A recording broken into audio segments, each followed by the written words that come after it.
Albă ca zăpada, Pinocchio sau Mica Sirenă sunt doar câteva dintre personajele care îi așteaptă pe copii în policlinica recent renovată. Lucrările de modernizare a ambulatoriului au început în urmă cu aproximativ 2 luni, iar acum se fac ultimele finisaje. Au fost înlocuite ușile din lemn care semănau a intrări într-o magazie. Mozaicul de pe pereți a fost acoperit cu rigips, iar ferestrele masive au fost scoase. Peste tot au fost desenate personajele îndrăgite de copii și au fost puse jucării. La dispoziția copiilor sunt nu doar jucării și jocuri interactive aflate pe pereți, ci chiar și un PlayStation.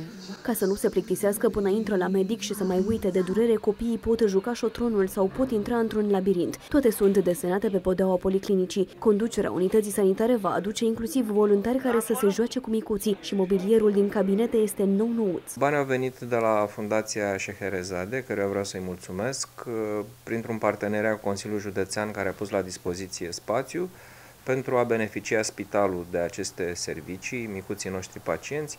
Investiția totală se ridică la aproximativ 300.000 de euro.